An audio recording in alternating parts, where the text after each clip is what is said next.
Welcome to Midlife Mojo. I'm Sharlene Stiles. This is a softer place for women who've been pushing through for far too long, where we untangle the deeper patterns beneath how you feel and why. I'm glad you're here.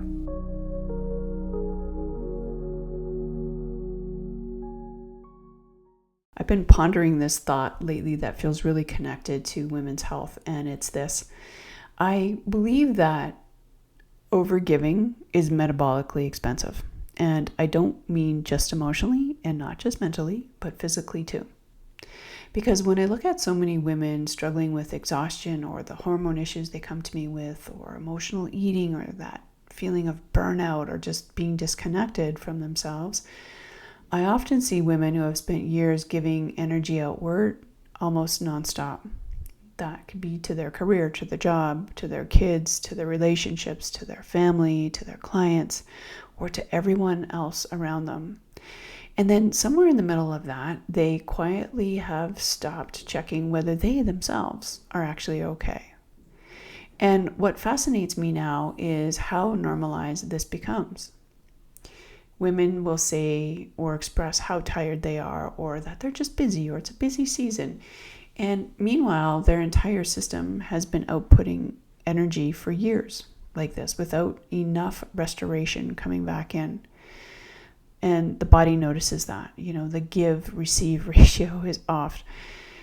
And the body is always paying attention to resource availability, right? Energy in, energy out, that give-receive balance. And I don't just mean with calories or nutrition, but I mean with emotional resources as well. So here we would think about things like rest, or having some support, or even pleasure, joy, care, connection, being held, being helped, being considered, being seen. A lot of women are severely under receiving. And after a while, the body just starts adapting to this level of depletion. And that can sometimes come through fatigue, through cravings. It can come through shutting down motivation, or weight resistance, or feeling numb, or flat, or disconnected.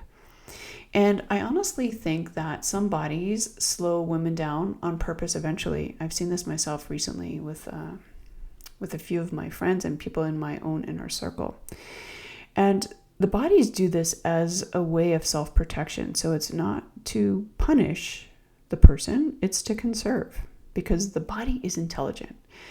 If the nervous system perceives we are constantly outputting more than we are replenishing, the body starts to make these adjustments, which becomes really interesting when you think about how many women have built their identity around being the giver, the caretaker, the controller, has it all together, the reliable one, the capable one, the thoughtful one, the selfless one.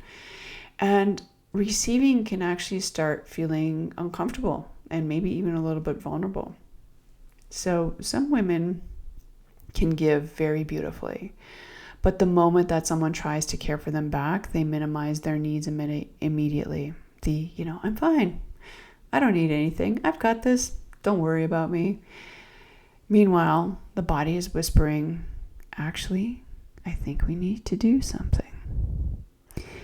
I think a lot of healing happens when women stop asking what's wrong with my body, and they start asking a better question is, what has my body been carrying for me?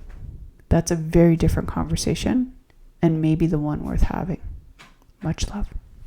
If today's conversation resonated with you and you'd like to experience this work rather than just think about it, I've created a free guided practice called A Gentle Nervous System Reset. It's about 13 minutes long, and it's designed to help your body shift out of doing mode and into a place of greater calm and safety. You can access it anytime at charlenestiles.ca/reset.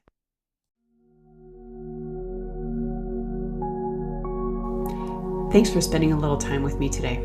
I hope this gave you something to reflect on, or maybe helped you feel a little more seen in something that you've been quietly carrying. And if these nervous system love notes support you in some way, feel free to subscribe here on Substack so you don't miss any future episodes. Until next time, take good care of your nervous system, your body, and your heart.